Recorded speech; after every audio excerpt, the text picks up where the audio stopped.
Good morning, everybody. I first and foremost want to thank Dr. Brown for that wonderful introduction and the mention of Aveda and the warm welcome that we have had. My name is Barbara de Laere. I'm the Global General Manager for Aveda, but I like to call myself the Global Steward for this beautiful brand and the happy bunch of people that live this brand every single day. And I'm so excited to be here today because this is the first time that Aveda is sponsoring the FIT Sustainability Conference. And being here for us, it feels like a natural fit. In fact, it's a match made in heaven, one would say, because this is where it's happening. This is where the future for fashion and beauty is being created, with hundreds of students in the next 2 days that are going to get together with these opinion leaders, with these beautiful brands, working, learning, and inspiring each other to make a more sustainable world for the future. Nothing gets me personally more energized than to be able to join that conversation with those beautiful brands, with those people, and those organizations that work hard every single day to make the world a better place. Now, we have called our panel the Global Changemakers, but I feel very, very strongly that that not only is related to us, but also to you and everybody here in the audience. Because to make a change, to make a difference, the first step is to show up. And that's what you've all done this morning. That's what you're all doing in the next couple of days, showing up, and that's the biggest difference. Now, I hope that out of the video that you just saw and the art installation that you see in the lobby, that you understand that the brand Aveda is built on a very deep mission of caring for the world we live in. And it drives every single decision that we make, from the ingredients that we source to the packaging that we use, the way we manufacture, the way we service our guests, the way we work together, and the brands and the partners that we partner and work with. And I feel very, very grateful that I have 3 of our brand partners here on stage with us. And with no further ado, I would like to ask them to introduce themselves. Phillip? Thank you, Barbara. Can you guys hear me? Is it on? I think it's, yeah, go. Yeah. Hello? Now? Okay, great. Thank you, Barbara, for the beautiful words. I'm super nervous, so it's going to be super casual. My name is Phillip Lim. I'm a human being. I'm the creative director and co-founder of 31 Phillip Lim. 31 Phillip Lim is a pioneering modern luxury brand. Our aim is to constantly create a cool, easy, chic wardrobe for the global citizen. And I guess why I'm here also is to represent transformation, an entrepreneurial-led transformation. And I guess that's my purpose today, to share our journey with you. So thank you.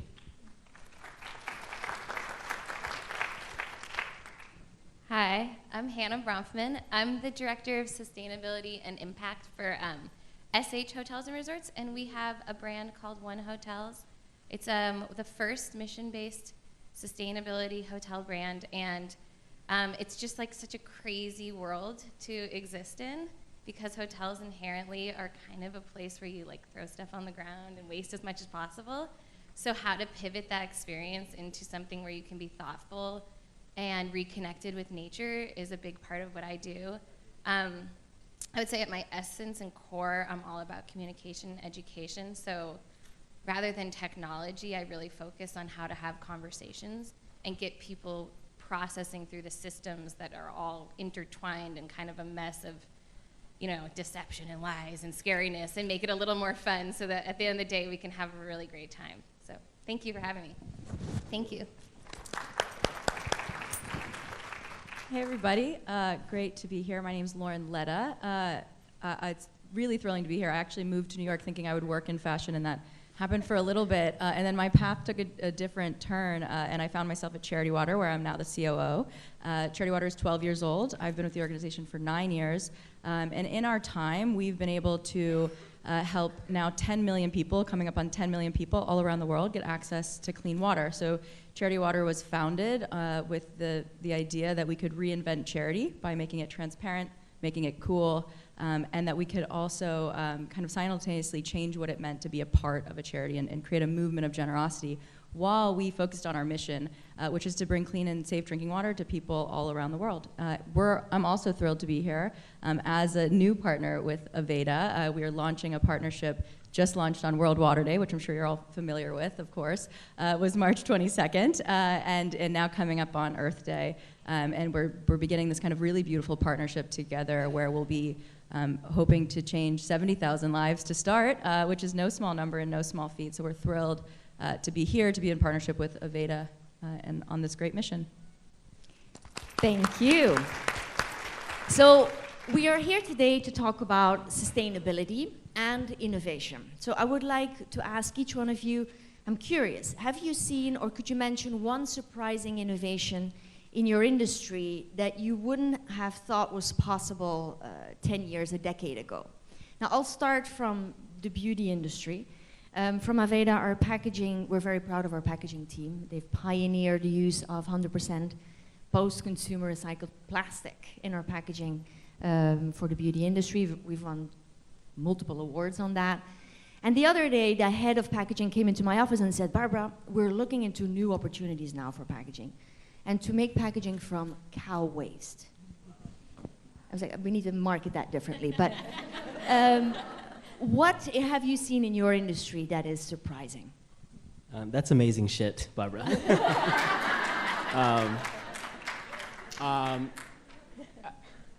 I think, you know, I always think in terms of the most simple, humble way how to start right. And what's fun right now, currently, we're working on pre-collections. And I'm working with this third generation denim mill from Guatemala. It's family owned.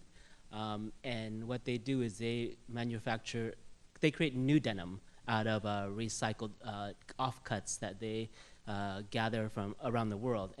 And through their processing of all these offcuts into new recycled denim, they also create waste. And what they do with that waste is they pass it on to very specialized coffee growers in Guatemala who grow really expensive, beautiful coffee. So maybe in the next drink that you have, the coffee, or tomorrow, it's part of this chain. So that's incredible, I think. Fantastic. Circular, yep.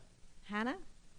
Yeah, I think, so when our CEO, he started W Hotels, and his whole idea was like standardizing, and it was all about you could be in a W anywhere.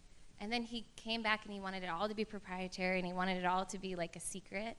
And now he started this new company and this new brand, One Hotels, and the entire mission and ethos is that the hotel is fully integrated with the local community. So that means finding artisans that can actually contribute to that design, feeding that economic system that's local, making the Brooklyn Hotel really feel like it's a part of the pier, where the Central Park Hotel feels like it's a part of the park, and thinking through like how these hotels can be similar and really reintroduce our guests to nature, but also be really unique. And like that's so fun. When you go to South Beach, you're like, oh, I'm at the beach. Like this is so nice and fun.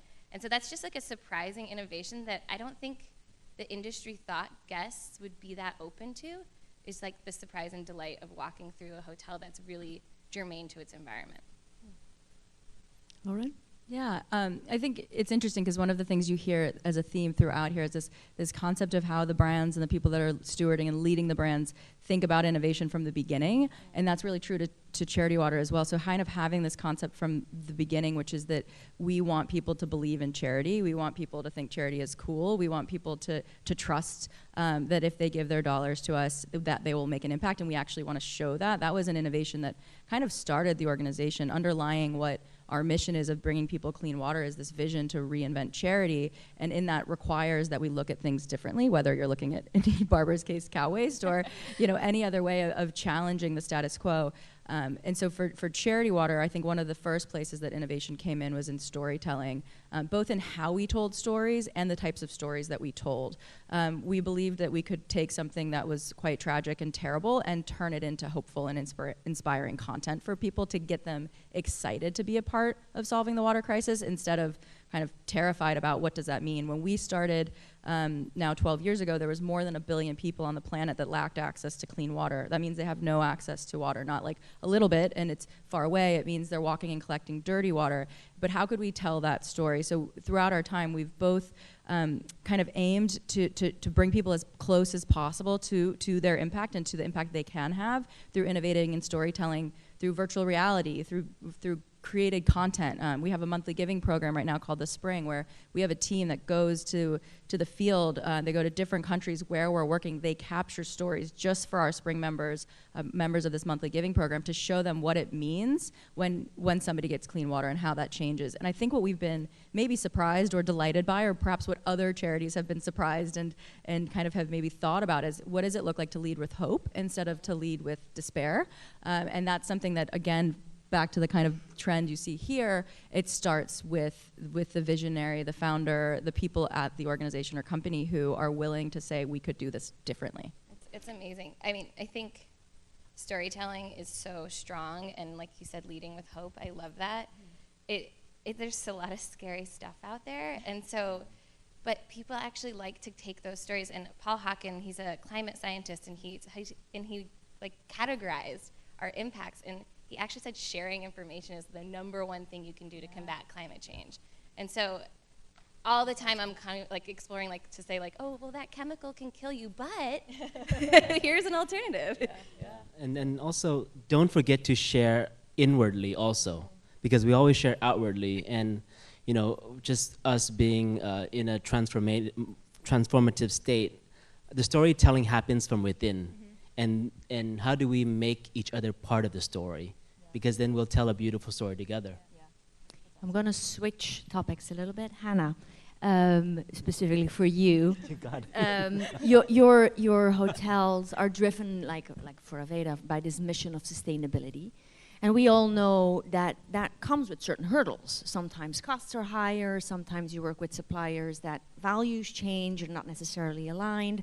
So what have been the evolutions you've seen for One Hotel in this context?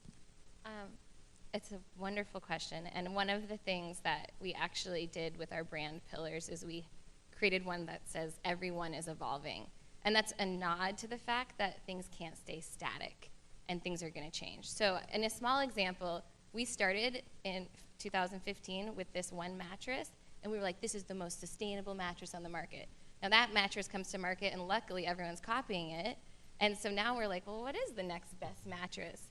But on a larger level, the thing that like gets me going, because my background's in buildings and real estate, and I just love buildings, and I think that they're so fascinating little cities. But our developers are actually changing their development models. And that's been so cool to see that they're like, oh, we need to put an extra $1 million here so that we can have, you know, an evaluation of solar. We need to do this so that we can actually use this provider who's a little more expensive, but they don't use any chemicals that would harm humans. And that's just been the most amazing struggle, but yet I'm seeing the shift. I'm seeing the gears move, and that's really exciting across the board. Thank you. Philip, you know, sustainability is a journey. It's an ever-changing journey. And you've been very passionate about sustainability for your brand since 2009, when you had your capsule collection in Barney's, Green Go Green. Then you just recently banned fur from your collections. Since 2009, how have your views evolved? What is possible? Oh my God, I feel like I'm on stage coming out. But thank you for the jog back into time. And without knowing it too, because again, myself and my partner, we come from very humble beginnings, so we didn't have a lot to work with. We're still a privately owned, privately funded brand, so we literally do or die by the dress, you know, and our future is a more sustainable dress. And I think that we've been doing this all along, from the Go Green Go, where I don't think the market was ready for it yet. But it was really, my challenge was how to create fashion, but do it in a way where the challenge was everything had to have an element of natural or sustainable or recycled. Fast forward to our 10th anniversary, we worked with Maya Lin, the incredible artist, environmentalist, and we did this show where we spent 6 months to gather dirt from construction sites, from just waste, and we rented this lot in New Jersey, and we composted 6 tons of dirt into topsoil. We used it for the setting of our 10th anniversary show, and right away, the show was called Stop and Smell the Flowers.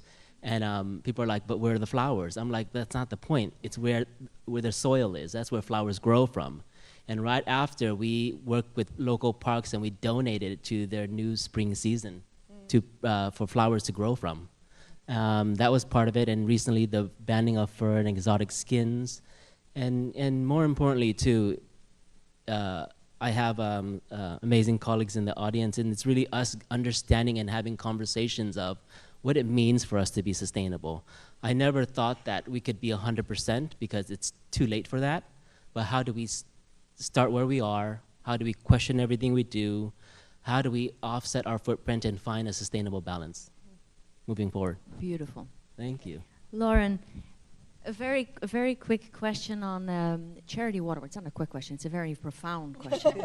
Because within Charity Water's philosophy and business model, transparency is extremely important. Can you elaborate a little bit on that and explain how your collaboration with Google came about?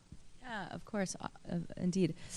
So again, when we started and going back to kind of this concept of having a vision and having a point of view and then working towards it, something that was important from us from the beginning is we knew that almost half of Americans, 42% of people, didn't trust charity. And our founder, Scott Harrison, he wanted to change that, and he thought the simplest way to change that is to guarantee, to promise that 100% of every single donation that is given to the organization will go straight to the field.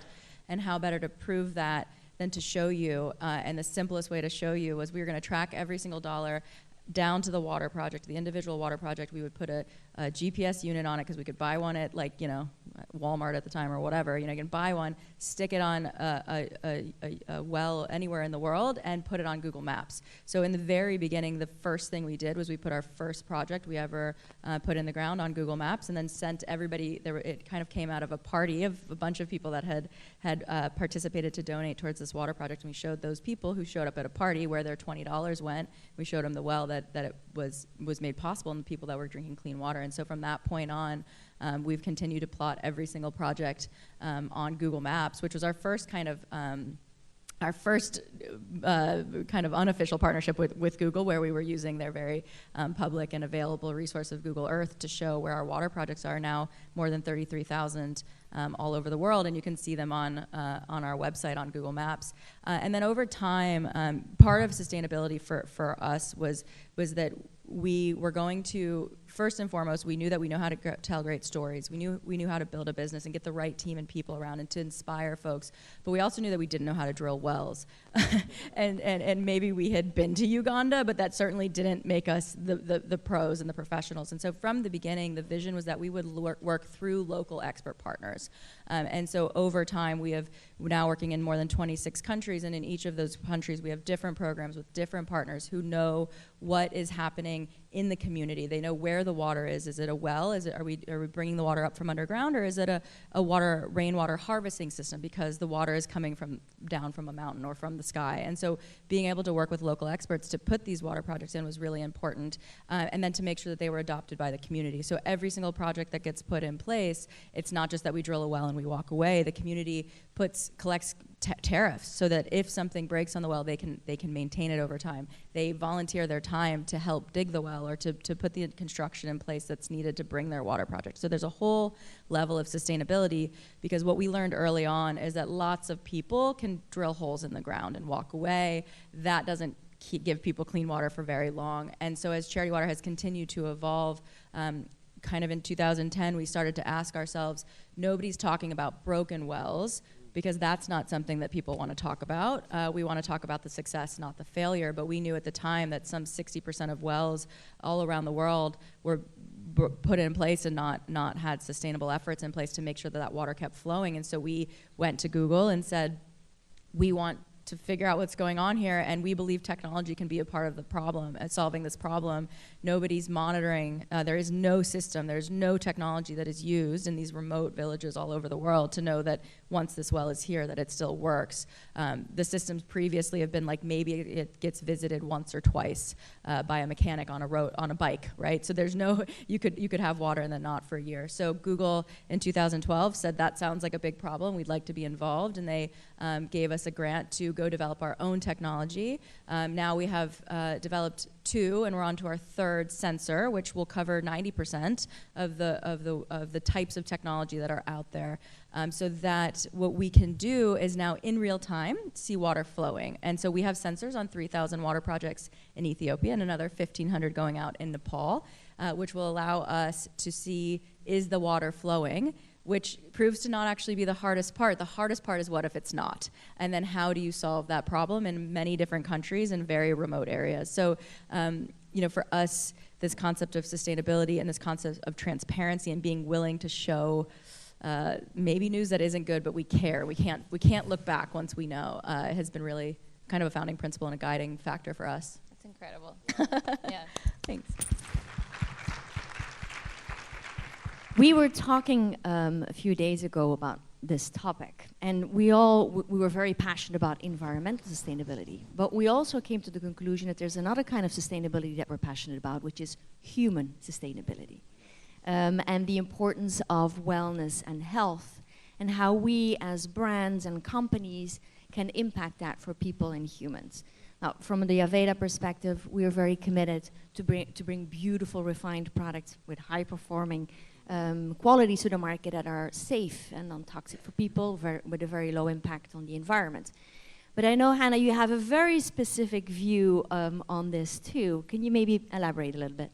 Yeah, that was a really good pitch to me, because I warned them that I could talk about this forever.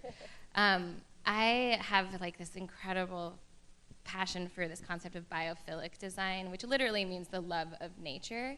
But humans have been around for 200,000 years, and it's only the last 100, 200 that we've really come indoors. We introduced, artificial lighting. We have different schedules than we ever had. And when we started One Hotels, it was all about capturing the beauty of nature while being a platform for change. And what we've discovered is that people walk into our hotels and they are like, oh, and they immediately relax, because we have these hormone and we have these different biochemical reactions. So when you literally go under a tree canopy, you feel safe. It stops your anxiety. And so imagine being in the Sierra and you're a giraffe running around and a storm's coming and you have to run quickly under a tree. Your fear hormones go high, and then you get under the tree and you're like, all right, I'm good. So that's kind of the premise of the hotels, is we want people to feel safe and really reconnected with nature. And then once they've kind of accepted that, they are really open to talking about the harder problems. They're really open to kind of pushing the edge and the boundary of expectations of luxury, and all these other concepts that are in there. And also on that same side, it's natural products don't hurt us. They, trees, there's some that do, but you have to kind of avoid those. But in general, natural products are better for us. And I know that there's a proclivity to be super innovative and super tech forward around products in particular, but we just need to kind of take a step back and have a cleaner slate, because that's what our bodies respond to. And Philip, you also had a point of view on human sustainability. Human sustainability, natural products. Maybe I'll jump off to the natural products first and then go to human sustainability. Natural products, you're so right. We recently been working with the Walmart company, re-exploring and re-engaging in natural fibers. Mm-hmm. Because from the beginning, if you do it right, you don't have to fix it. And I think that going back to natural fibers, it is Mother Nature's perfect creation. Think about wool for a second here. It is biodegradable, anti-wicking, performance added. It is, and then it just takes care of itself, and it's forever lasting. That's a miracle fabric that we tend to forget to come back to, because we're so pushed with technology to move forward. For us too, at 3-1 Phillip Lim, it's really, we don't have those resources of technology to move forward, but what we do have is the human desire as a tribe to stop and restart naturally. And I think that how you restart naturally is you pay attention to what you start to use to start a project, to start a design, a textile. Even within the textile, if it's mixed fibers, look at the individual fibers and where can you counter source. Like we work with polyesters, but then there are good polyesters and bad polyesters, recycled polyesters. It's really every single component, and how this relates to human sustainability is, if we all get together and do it right, we feel better. We feel like we have a purpose. We should continue to, I always say that the beginning of sustainability also is yourself. And if you cannot sustain yourself, if you cannot consistently show up and be present, all your efforts, there's no purpose for it. And without purpose, what's the point? Completely agree. A little shift again. There was a very long time that we thought luxury and sustainability doesn't match. You have to be or green, natural granola, or you can be aspirational, luxury, beautiful, sexy. Now today we know that you can be both. Yes. So how have you seen consumer demand change for that ethical, sustainable request for the day-to-day needs? Anybody? Yeah, I'm actually happy to jump in on that. One Hotels wasn't started as a luxury brand at all. Our price points were totally different in the beginning. And what happened is that when people started to come into these hotels and feel the way they felt, and also, we have an incredible team, like the service is unreal, we were seeing just this increase in demand, and it's because people feel really good there. And that's been an amazing shift. Luxury for people, and I think, to your point, your definition of sustainability might actually just be feeling good with your family and having a nice meal. Yeah. It doesn't need to mean like my carbon footprint. I mean, you get into these metrics and you get a little like, ah! Yeah. So it can be a little more simple than that. And thinking about I always go back to, spending time in France with my family and like having dinner when we're not working. Yeah. What does that picture look like, and how do we create systems in the background that support that long-term sustainability? And how does luxury, that's my most luxurious moment. It's like a sunset with my family. Yeah. It's unbelievable. So that's kind of where we've seen it shift in our market. Yeah, I can jump in. I think there's two sides of it that I see. One, kind of flip on it, which is that you didn't think charity could be cool a decade ago. Like you weren't like, ooh, like I'm so stoked to talk about my grandparents' charity, right? Like it wasn't exciting, it wasn't a brand, and I think that Charity Water certainly has taken that approach, but I think others now have as well. And so you see this desire, like we want to have a beautiful website, like we want to create cool merchandise, we want to take beautiful photos, like we hold ourselves to a higher standard. Just because you're a charity doesn't mean you can't have a cool office, right? Like you're not going to pay a lot for it, but it's amazing how many people will donate nice things to you if you ask nicely. So like this for us, like this idea of like beauty and charity not going together, I think is like the other side of luxury and sustainability not fitting together. And I think that says just something about like the world that we live in, and that you can now mix things that didn't mix before. On the brand partner side of it, I've seen an amazing shift, and it speaks also to the humanity piece, which is stewards of brands of all sizes and types, whether they're startup brands or they're big global brands, luxury brands, are no longer just obligated to make a charitable donation. I've seen and continue to see people and leaders and companies and brands who actually care about the planet, and then they make decisions because they want to help humanity. They care about the people that live on the planet. They care about the planet that we live on. They see beyond themselves, and then they start to see the connection between the work that they do and maybe some of the problems that the world has not decided to look at previously, and they decide to look at them and care about them in meaningful ways beyond obligated to make a donation to a charity because I'm a brand of this size. It's more like I'm a brand of this size, and the decisions I make and the way that we lead actually influences the way other people think about what's important in the world. And so whether that's looking at where are your products sourced, as Aveda does, and said, let's invest in the countries that are sourcing these beautiful organic products that are allowing us to provide luxury, sustainable, beauty products and care to the people and clients that we love. How do we actually care about where that's coming from? So what does it look like to bring water to people that don't have it in these countries, because they deserve to feel beautiful as well?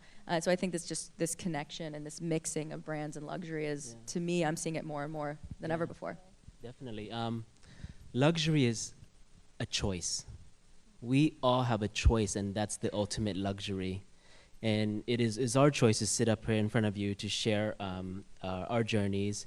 It is our choice about the company we keep. It is our choice about the brands we affiliate with.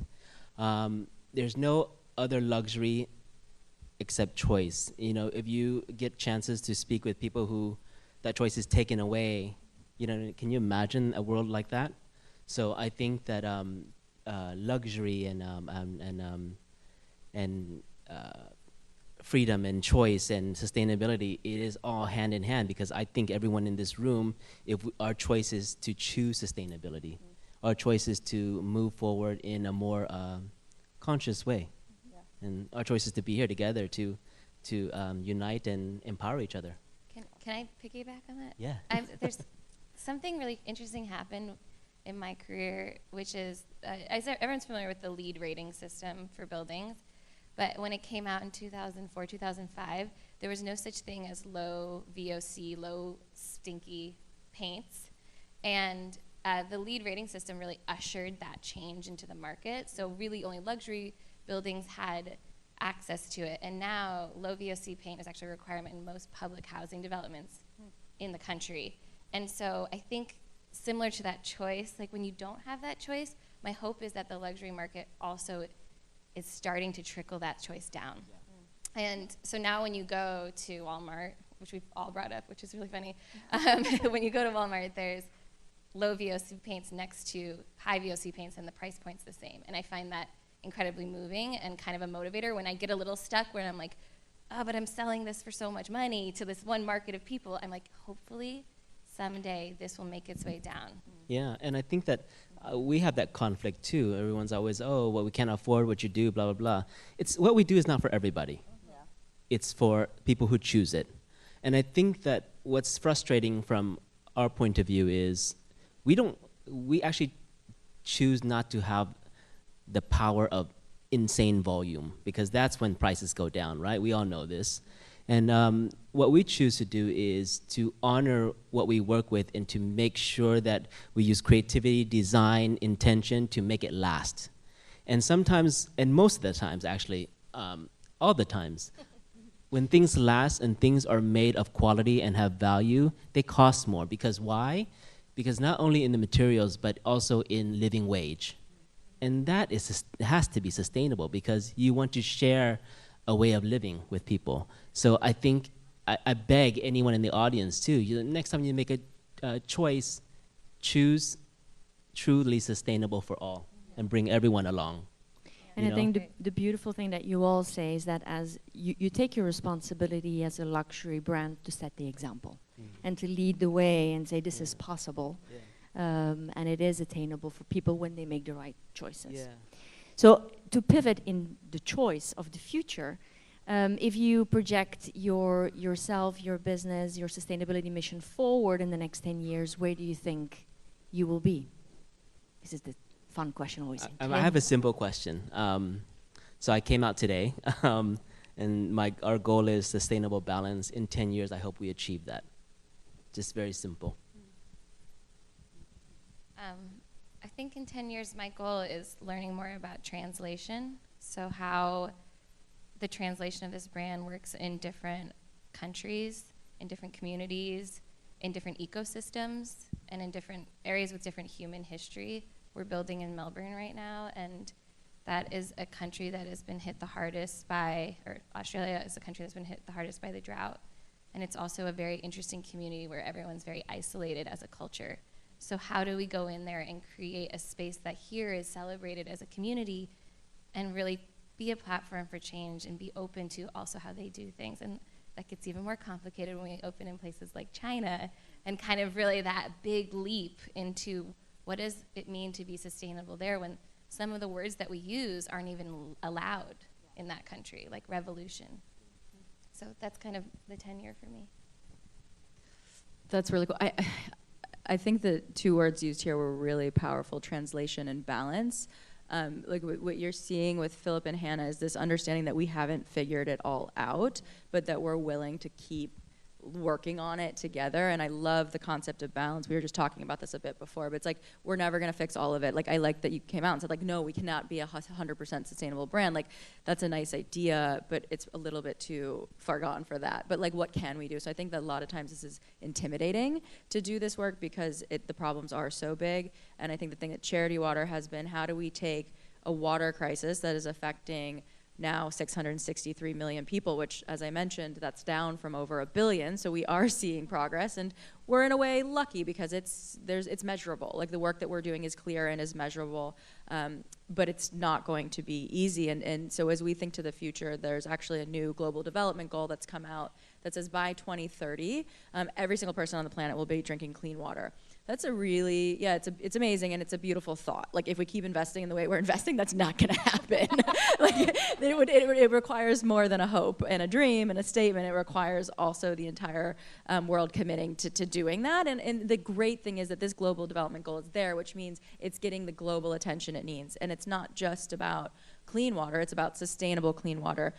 So what that looks like for us at Charity Water specifically, as mentioned, we're coming up on serving 10 million people, which is, it's exceptional. It's exceptional. It was like 4,000 people a day last year. Like, we're continuing, every day we come to work, thousands of people are getting clean water. Right now, thousands of people around the world are getting clean water thanks to Charity Water's amazing supporters that have made it possible. It's incredibly awesome, but then it's also 1/69th of the problem, right? Like, we're not even close to done. So for us, what happens next? So we want to go faster. We want to reach more people. We, in the next 7 years, hope to serve another 25 million people, to get to a total of 35 million people reached, and also to solve the harder part, which is to keep that water flowing. So to expand the remote sensor technology that we've been developing for the last 5 years to get that adopted globally, not just by Charity Water projects, because we are not the only people working on the crisis, but we want governments and other large international organizations to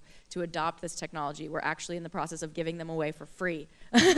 we're handing them by the thousands to governments to say, will you care about your water projects? Will you put these sensors on, and will you find out the information? So for us, in the next 10 years, it's about continuing to be educated and to helpfully bring as many people, both on the supporter side by educating them about the crisis, and also on the folks doing the work on the ground along with us, towards caring about what happens after everybody gets clean water, because we will in our lifetime see that happen, thanks to some of the partners on this stage. Yeah. Oh, yes. One last question from my side that I really want to ask. If anybody in your industry wants to take this journey of environmental sustainability, social responsibility, what is that tip or trick or that one advice that you would give? Just start.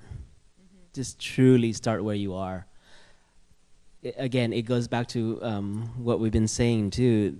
Where the intimidation happens is we're expected to be experts, but we're never gonna be experts. There's only one expert who created, the creator basically, and our job is along the way is to stay curious, to find out, to take steps forward. It all adds up. Small gestures add up to a grand shift, and that's how you can do it. I think for me, the concept of resiliency is incredibly important.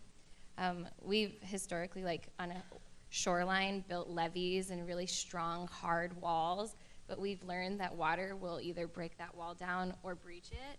And there's this whole kind of shift to say, let's build soft edges.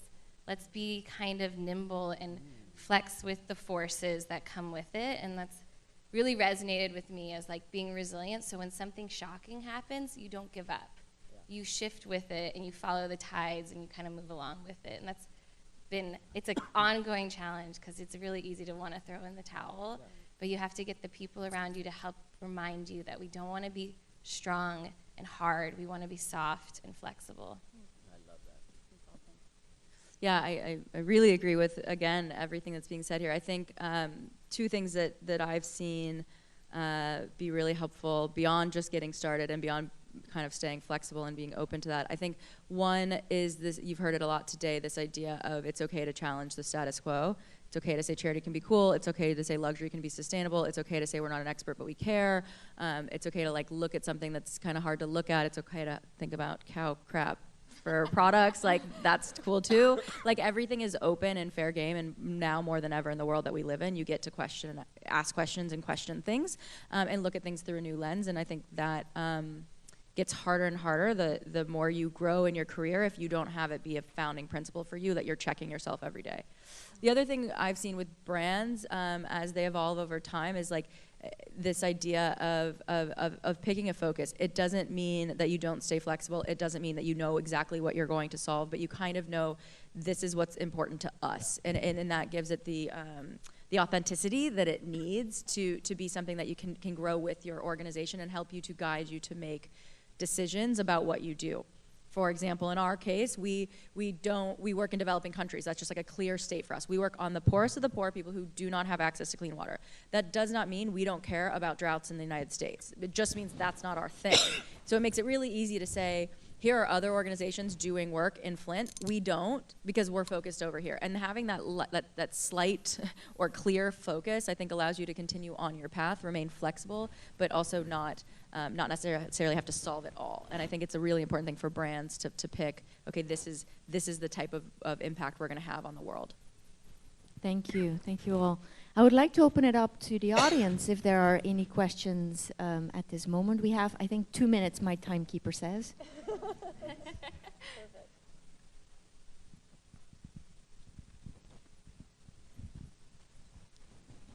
Hello, my name is Sarah Bergman. I actually work in, hello, sorry.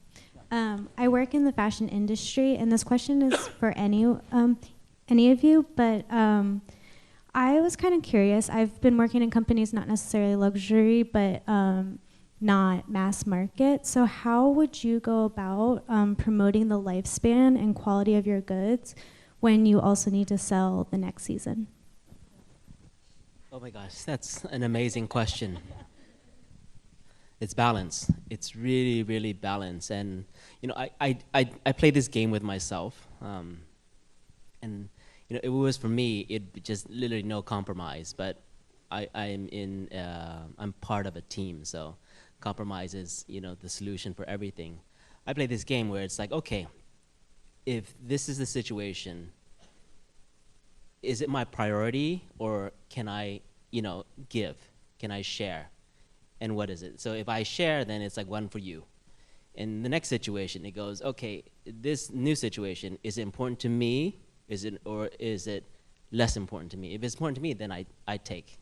And we play this game constantly, and in the end, you find it's like you build this idea of teamwork and compromise, because everything is about compromising, but without losing your sense of integrity.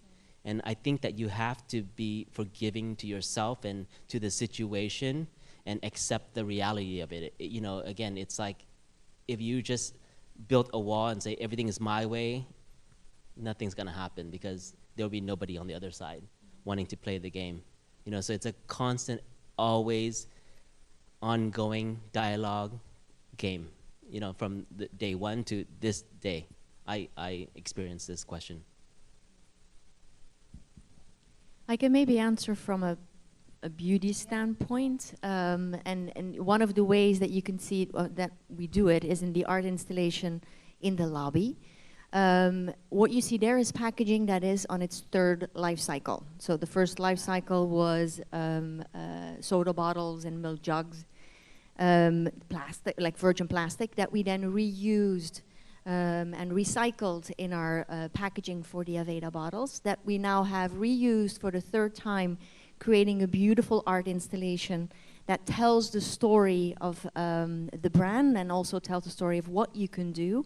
And then we're going to take it to a fourth life cycle after this, because this will move to a school and will be used as a fabric for kids to be creative with. And I hope with the team together, we said that at the end of this week, we're going to walk away with 1 bucket of waste. So it's how do you, from the beginning on, think about what you put out in the world and to reuse it and reuse it and reuse it. That's from our perspective. Any other question? I see somebody in the back there. You can yell too. Yeah, you can just stand up and.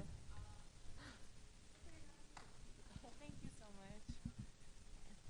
So thank you guys for all being here first and foremost. And my question is going to be for Phillip. In regards to trends and sustainability, do you ever feel like any pressure?